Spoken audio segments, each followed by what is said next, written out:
A very pleasant and good Saturday morning to you, everybody. Welcome to Operation 7570 for this, the final Saturday in July. The time has gotten away from us, summer has gotten away, and this means that school is just around the corner today. And to talk about the opening of school, which will be next Friday, we have none other than our Director of Schools, Mark Florence. Mark, welcome. I appreciate it so very much. Appreciate it, Flash. Appreciate the opportunity to be on the program and look forward to a great school year. We're looking forward to it, and of course we usually do this program live, but because of other commitments that we have going on today, you as well, we're recording the program a few days early, but thank you for having us out here at the central office right here on Briarwood Avenue. We appreciate it, sir. Appreciate you, Flash. We may have some interruptions. We got some professional development going on upstairs and downstairs, and it starts this week for teachers, so it's here, and we're looking forward to it. And our staff's worked really hard this summer to get the schools ready, and just a lot of excitement going on. Let me ask you this. Of course, construction started on the addition here at the central office a couple of years back, and you moved in maybe a year and a half ago. So what does it mean? What does it mean now to have this expansion out here as far as your operations of the school systems go? Well, first of all, we were fortunate to get the federal relief grants, and so we took those and utilized those resources to add on to our central office. We did put a couple of offices in. We also put we call the Benton County Support Center that we use for training our teachers. We can do distance learning classes, and we also use that as our board meeting room. And then downstairs, it's all set up for textbooks, and we have climate control to keep our textbooks now, which is really nice, especially if you're a supervisor and moving textbooks in the middle of August or the middle of January. It's pretty nice to have a climate controlled instead of the maintenance shop. And I know over here in your conference center, you might call it, where your school board meets, from time to time you have allowed other community organizations to use that facility in case it's not being used for school board purposes. And I've been over here a couple of times for those other activities, and thank you. It's a great building to have a meeting in. It is, Flash. It's something that our board and our team have great vision, and it's something that the school system and the community will have for years to come. Mark, before we get into our other things we want to talk about this morning, I've got to ask you here on the top of the program, we lost a great individual in our school system just a few days ago, and my goodness, about a week ago, and services were held this past Tuesday, Travis Pierce. And he hadn't been in the system that long as some of the others have, but what an impact he's made to those kids at elementary school and everybody. Yeah, Flash, very difficult for our school system. Travis started 5 years ago. He retired, and he come out and said he'd always like to work for the school system. It's funny, I said, when you want to start? And so Travis spent a little time, and I think him and Lori were going to do some camping. And so Travis started. We had an opening over at the elementary school, and we pride ourselves on saying everyone in this system's a teacher. And if you knew Travis, but he just made a huge impact for those 4 short years. He's taken way too early, but such a great example. So our school system's hurting.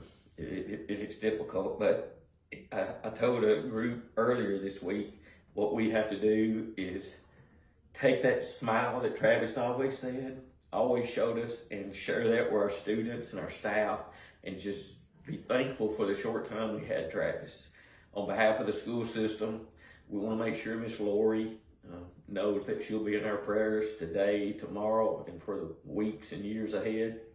And please keep Camden Elementary and that school family in your prayers, and our school family, the city family. Travis was just a pillar of our community, and he will be missed, and he was a dear friend, and we've become closer, obviously, the last few years. So just a tough time for our school system, but there's the one thing about it. We'll never replace Travis, but we're a much better system because of Travis, because he was part of us. And just last October, November into December, he was recognized by the State Department of Education with the RISE Award. And man, what a great example he was for all of us. He really was. I actually sent Christy Ballard, a graduate of Camden Central High School, that was here to present that award, and she was at the banquet last fall, and let their staff know that that Travis had suddenly passed away, but they could not have selected a better support staff person to be recognized throughout the state. So, it's really difficult. It's a a blessing from the good Lord that we had the opportunity to have Travis, but we're sure going to miss him. Absolutely. He would want us to move on, and that's exactly what we've got to do. So is school starting next Friday now, Mr. Florence? Are we ready to go? Well, we are, and I do apologize to the community about moving the start date 2 weeks from school. We knew there was an election, and the law does allow you to have any election besides presidential election. We felt like that since we had one local contested election. Not a lot of, I don't think any of the other state elections are contested. We have SROs at all our schools, but obviously they didn't tell me, but I'm sure with some of the recent events, they just felt like it was probably a good idea, local and state law enforcement, that even though the law said that we could open, that they would feel comfortable if we did not. So we made the decision to we're going to have a staff development day for our teachers on that Thursday, so they'll be here, but then the students will start Friday. Will this in any way, Mr. Florence, will it affect the overall school calendar? I mean, will this day have to be made up since the students are first to come, or how will you deal with that? What we have done, we've switched a couple of days, so it'll affect the teachers a little, but it won't affect the students. Okay, our calendar stay the same. We just had a professional development day planned in January. We moved it to August the 1st, and then we'll switch that, so it won't change anything as far as graduation. Everything will be the same at this time. Yeah. We know, and as I was looking at the calendar the other day, it's hard for me. Of course, when I went to school, we started later in the month of August, maybe into September some, close to Labor Day, but it's hard for me to realize, and this is true now, we've been starting in early August for a number of years right now, sir. Well, it's hard. I'm starting my 12th year as director of schools, and I have been at central office, I think, 21 years. And we've always we've tried to start the first Wednesday in August. And with the 180-day calendar and testing, we have to get testing done. We really, several surrounding counties are starting either Thursday or Friday as well, August the 1st or 2nd. So it's not abnormal, but when you're like me and you, we used to start a little later, but we have been starting, like I said, the first Wednesday for at least the last 15, 20 years.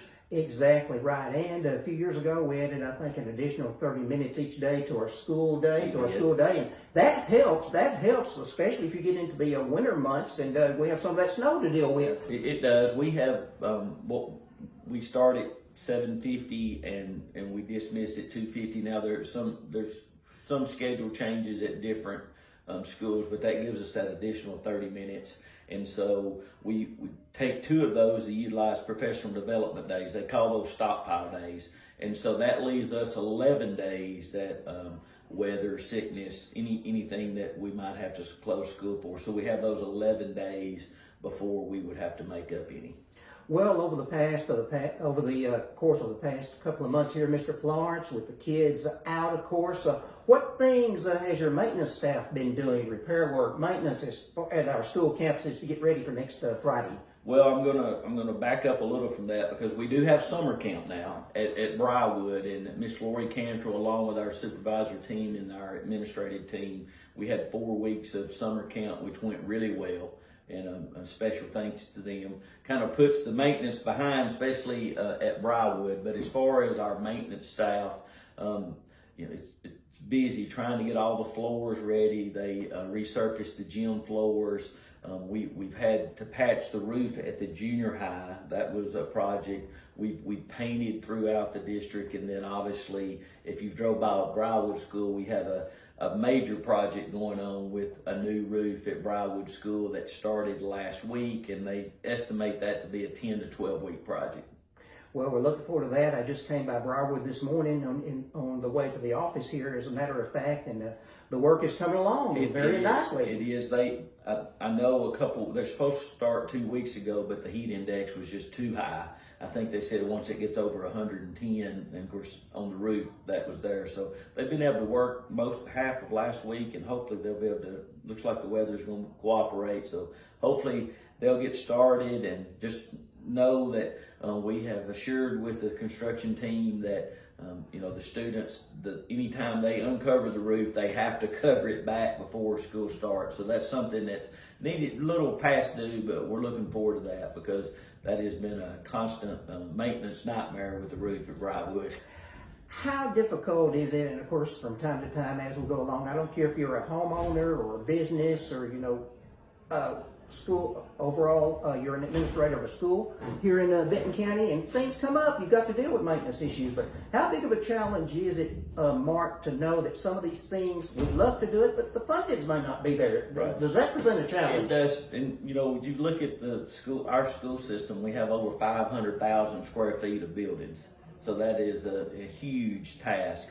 We're fortunate that we do have a maintenance person at each school, and then we have a central office maintenance personnel. Obviously, we're not equipped to put roofs on in the major projects. So we do have we contracted with TLM, that's an architecture firm out of Jackson, a couple years ago, and they did assessment of all our schools. So that kind of gives you a blueprint for the next 20 or 30 years of it's staggered. Okay, this is a top priority.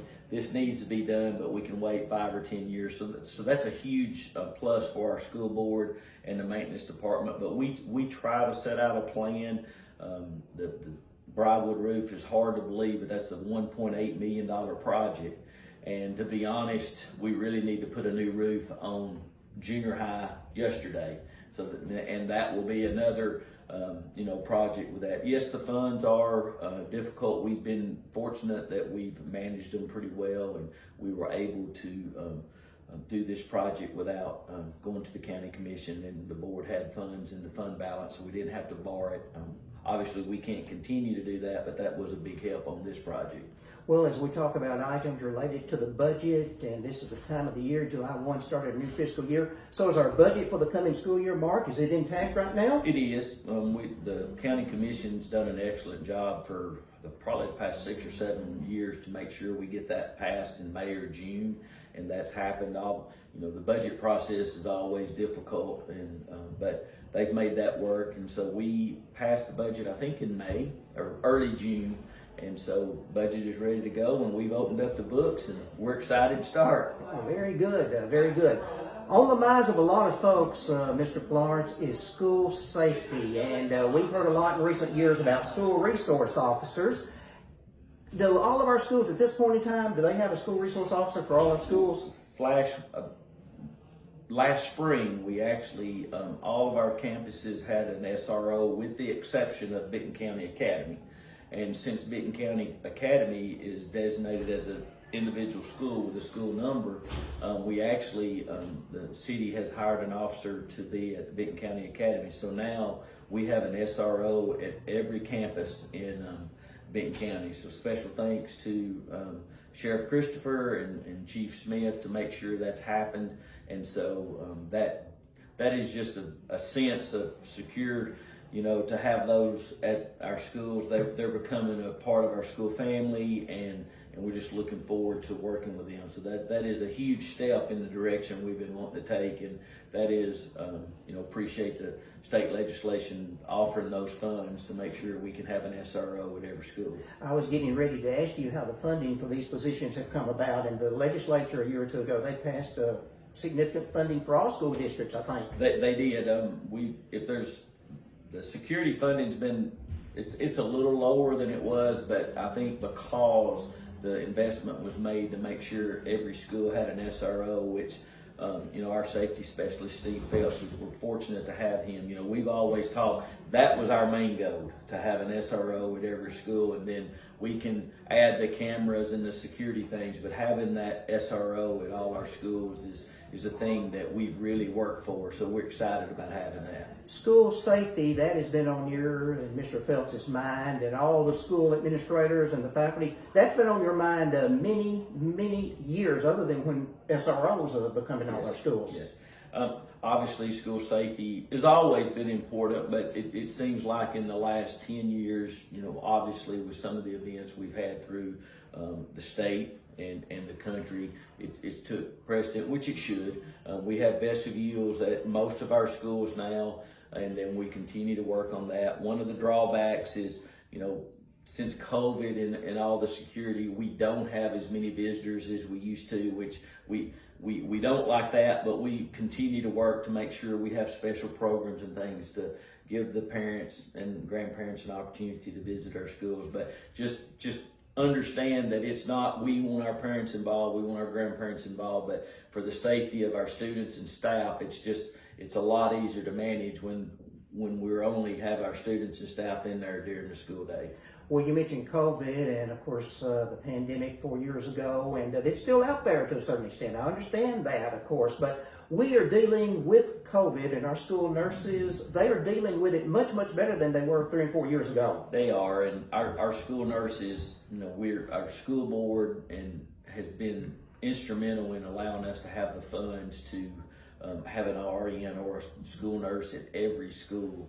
And it's just amazing the work that they do. And obviously the clinic with Miss Tara and Miss Amy, that was a vision of our nurses, which has had a huge benefit for our students and our staff to have access to that. But yes, I don't want to get into COVID being the same as flu, because that's not the case. But since time has passed by, we kind of handle it the same. If you're not running a fever and no symptoms and our nurses feel comfortable, then you can come on back to school. And as we talk about nurses personnel, we appreciate all the nurses for what they do in our school system. A couple of weeks ago, it was announced that a young lady is retiring who's meant so much to our health programs at the schools and also within the schools as well in other areas. Donna Moore, and gosh, there's another great individual we're going to miss. We are. Miss Donna's, she come over usually early in the morning and visit with me, so I'm definitely going to miss her. And she just has the heart of a servant, and so we're definitely going to miss Miss Donna. I know you were I think you were at the board meeting, but and it was the school nurse's idea to put a plaque in her honor for the walking track, because she worked so hard to have that grant and make that happen. So Miss Donna has made a tremendous difference with coordinated school health in the program. And like you said, if you know Miss Donna, you're a better person. I saw her other day, about a week and a half ago, over at Briarwood when they had the program over there, getting ready to go back to school. And there she was, already volunteering over there. Yes. Miss Donna's retired, but I think we'll still see her around the schools. No doubt about that, of course. And we appreciate her and we appreciate everybody. So let me ask you this. When it comes time to find a replacement, whether it's Donna Moore or another person in your system, you have to replace individuals from time to time. They leave for various reasons. It could be retirement, it could be they have a position in another school system, it could be that they go into other opportunities outside of education. But what are you looking for when you have to replace a person in the Benton County system? Flash, we have 25 new employees this year, so that includes teachers and support staff. But I mean, if you're talking about Miss Donna, of course we have Miss Betty Jordan, and of course Miss Betty's helping us in some other ways, and Mr. Stan Brantley, and Miss Lori Ward, and I'm going to leave some out that's retired, and you can't replace those. But number one, obviously character, and those individuals that want to be around our students and love our students and understand that staff nor students are always going to have perfect days, but they still need us to be smiling and supporting them.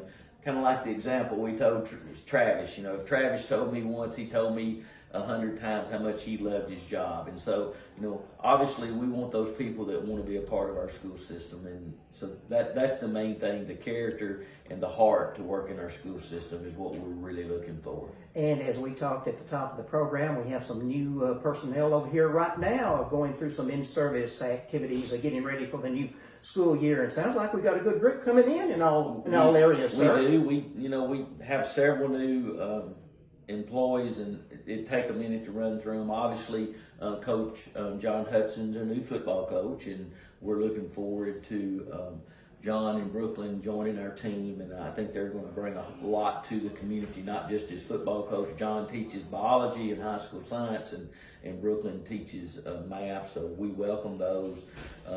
But we have, like I said, we have, I think, 14 new teachers, so I don't want to leave anybody out, but great group. We've added a couple of new career and technical education courses that through the innovative school model that Dr. Shannon's running, and we're going to offer digital arts and megatronics, which is something we never thought we would have in high school. Now, for me to explain megatronics I'd probably butcher it, but basically giving our high school students the opportunity to learn to operate machinery like we're seeing in factories, and so hopefully they'll be more job ready when they graduate.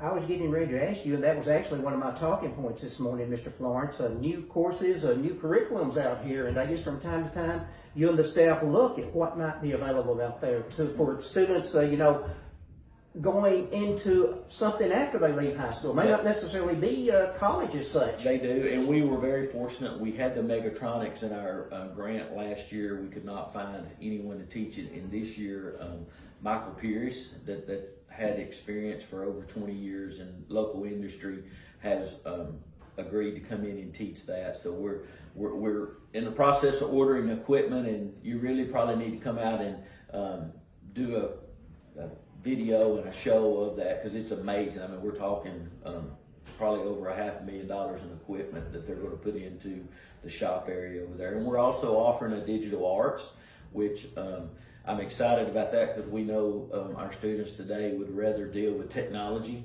and so it'll all be the new digital art technology. So we think we're going to get some classes in our career and technical education programs that hopefully get the interest of the students. And like we said, the most important thing is get them college ready or job ready.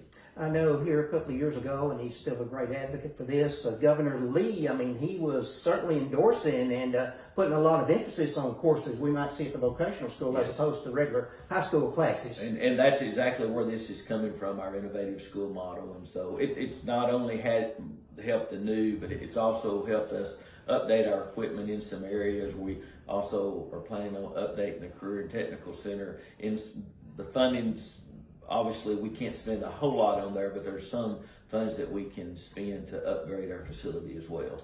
Now, we've had the vocational center over next to the high school, I'm going to say about, maybe 40 plus years at this particular point in time, and it ran in conjunction with the high school, maybe a separate program, but are the two campuses now adjoining or side by side, are they pretty well under the same administration now? Yes, and that has kind of been, I think that's always been the goal. And of course, I was the principal at the Career and Technical Center for 7 years. But last year we started, and Mr. McDowell is the principal over the high school, which we include the Career and Technical Center. And then you have Miss Dawn Churchwell Cooper, and then Miss Erica Lynch serve as the assistant. So all three of those administrators are the administrators of both of those campuses, but we consider them one campus. Absolutely. Great things going over there. Great things going on with that campus, and great things going with our classroom teachers at CHS. A lot of good work, and we're excited about the future. Students, high school students of high school age down at Big Sandy, they're taking their courses now at Camden Central High School. That's been going on for a few years right now. So I've got to ask you this. Don't mean to blindside you, but not my intent. But what about the future of Big Sandy now? Well, the board voted, I think it was in June. We went to Big Sandy last spring, talked to the parents. With the course offerings and the teacher shortage, it become very difficult to find teachers at Big Sandy, and because you're talking about 4 or 5 preps for grades 9 and 12, the numbers continue to decline. So a couple years ago, we started bringing all the Big Sandy students, high school students, grade 9, 12, to Camden to take their courses. They still had their athletic teams. And then this year, this will be, the board voted in June to consolidate the Big Sandy grades 9 through 12, just the high school. So those students, even though they've been coming up here for, this will be the second year that all the high school students have come here to take their class. This will be the last year that we have a graduating class from Big Sandy. They are having a girls basketball team. They did not have enough boys, so we have some questions that the TSSAA is going to have to answer as far as that goes. But I think the coaches at Big Sandy with the girls, they had enough. They wanted to have one more year, so they're making that work. So not a decision that the board ever wanted to make, but I think with just the teacher shortage and the numbers of enrollment and the number of preps for teachers, it was just a decision that we thought was best for students. And doesn't mean it was easy. It was very difficult. But our job is to make decisions, whether they're good or easy or bad, to make sure that we're giving what's best for our students, and we feel like that's the best decision. With that said, Big Sandy grades K through 8, they will continue and do an excellent job, and we look forward to the future in Big Sandy. But those high school students, the class of 25, will be the last graduating class, and then they'll all come to Camden Central High School.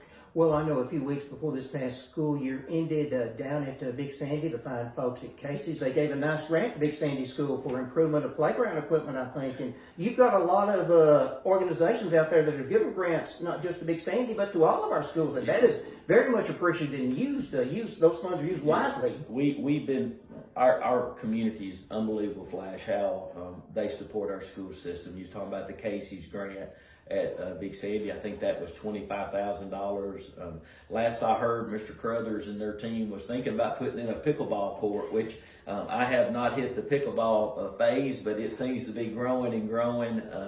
TVA, we've had a couple $10,000 grants, which is unbelievable. But then last year, Camden Elementary received a $25,000 grant. So our staffs work really hard to try to get those funds, and then once we get them, we try to utilize them to make sure that number one, our students are able to use them, but hopefully as well that the community can use it as well.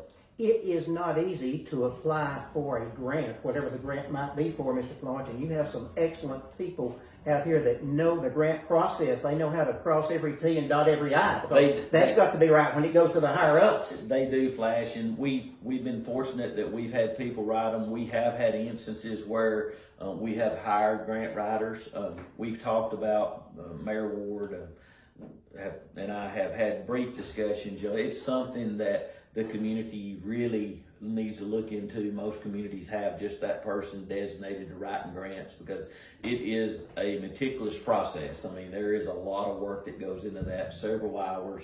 I know Dr. Shannon and Mr. Phelps finished up a safety grant through the U.S. Department of Education back early or late spring, and it was many hours of work. We hadn't heard anything yet, but I know a lot of work went into it. Well, as we go along right now, one thing I want to ask you about that popped into my head, as we went on into their seasons where the different organizations went to their state and national competitions, we had some kids, I don't have the list in front of me, but we had some kids in some of these organizations, Mr. Florence, that just did excellent at the state and national level. The career and technical education, I know they had a couple groups make it to the nationals, and then I know Beta went to nationals this summer. Our high school and junior high level Beta Club have just been tremendous for years. Even though we're small, they really, our teachers do a great job of preparing them. So we're proud of those individuals, and super thankful for our parents that are willing to go and help us and supervise these individuals. And it gives our young people an opportunity to travel that they may not ever have. So we're thankful for that, and they do excellent work and represent us in a way that makes us proud. And I know as we get ready for the new school year, of course, some of our sports teams, some of our athletic teams, they're already busy practicing for the coming seasons. I had this in my notes. I know the band, they've had summer camp. I think this is maybe their third week, whenever the dead period ended. Football, cheerleading, cross country, golf, volleyball, and if I've left any fall sports out there, all practicing and getting ready for the school year, because I don't have the calendar in front of me, but I think we're just 2 or 3 short weeks away from football season starting, and it seems like that first football game kind of just gets everything started, and it rolls pretty fast. Now, when we talk football, we have a great milestone coming up this fall. 100 years of Camden football, and Mr. McDowell, Coach Hudson, the staff over there, they're planning some big things this fall, I think, for that anniversary. They are. I hadn't been as involved in that. I know there's a lot of things planned. I know they're still trying to add to that. I know a lot of classes are having class reunions. I know we're having our 41st. I think we're calling it the 40th because it was actually the 40th of May, but we're having a reunion, and I've had several others contact me and ask me about things. So it's a big deal, and I think we're going to have those people coming into the community and and to see our facilities and something I hope they'll be proud of. Well, Mr. Florence, I've had a list of questions and left some things out. I know that I have this morning so many directions we can go in when we talk about things related to the Benton County school system, but I've asked some questions here, and we'll get back with you later, of course, but what's some things I've left out? What's some things you really want to stress to our parents and students as we embark on the new year next Friday? Well, I think the first thing, especially the younger students, but I think it goes with the high school, is we're only a few days from school starting, so if you can start, making them go to bed on time and maybe get up a little earlier than they have for the summer, just to get prepped for school. Make sure that they have supplies. If there's some needs for supplies, make sure that you let us know. We'll help you with that. School buses. I know we sometimes think we're in a hurry, but I always make a note. This first meeting is, there's nothing more precious than the cargo on those big yellow buses with flashing lights. So just really be careful out there starting August the 2nd from 6 in the morning, till a little after 8, and then in the afternoons. If you see one, just slow down and be careful, because that is a prime time of accidents when our students are loading and unloading. And we've been very fortunate. We have a great group of bus drivers that really have that heart that we want them to have for our kids. But that's the thing we always worry about it. And if you have questions, our website has a ton of information. It seems like every time somebody calls and says, I can't find this, we're definitely not perfect, but Dr. Shannon does a tremendous job of keeping that website up to date. We have all our open houses. Anything that you need to know about the start of school should be in there. It also should be it was in, I think, last week's paper. And then if you can't find it, feel free to call the schools. The staff is there. They started last week. And then, call the central office at 731-584-6111 if have questions. And that's one thing we're really thankful for, that we have a great group of staff that they want to make sure the parents and the community gets the answers to the questions they need.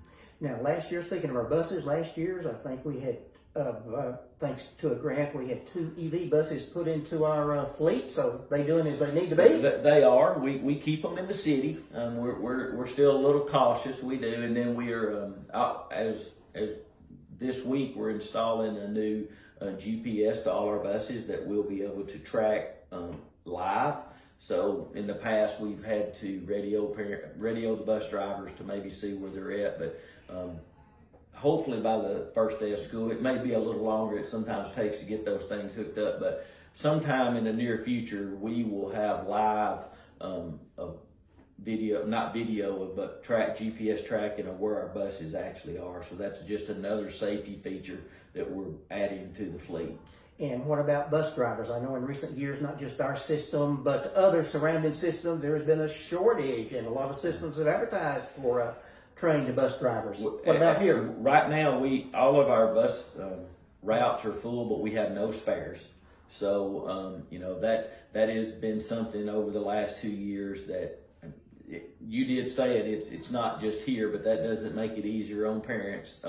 But we have had times, and we'll have times this year, I wish I could tell you we wouldn't, that, if we don't have a driver, then we may have to double up. And so that means, students maybe getting to school late and then getting home a little later than we'd like to. We try everything we can to avoid that, but, the school bus drivers are instrumental to what we do, but trying to find enough to have spares when they're out has just become very difficult. So, if you think you might be interested in driving a school bus, Mr. Douglas would be glad to take your application, and we'll try to get you through that process and put you to work. Mr. Florence, thank you so much. Thank you for accommodating us this week a little bit earlier than usual for our Operation 7570 visit today. Thank you so much. Thanks for what you and all your school department employees do over here at the central office, and all of our school personnel in all the schools. We appreciate you so very, very much, and let's be better together. Let's be better together, and just as we started out, just remember to keep Travis Pierce and his family in your prayers. Absolutely. So. Ladies and gentlemen, that's our program, Operation 7570 on this Saturday. Thanks again to Director of Schools Mark Florence for taking time from his schedule to be with us for this weekend's program. Hope you have a great weekend, a great coming few days in anticipation of the school year. Hope you'll join us next week for Operation 7570 when we will have a couple of personnel from the Benton County Fair to talk about fair activities taking place in just a few days. Until then, have a great day, everybody. Bye-bye.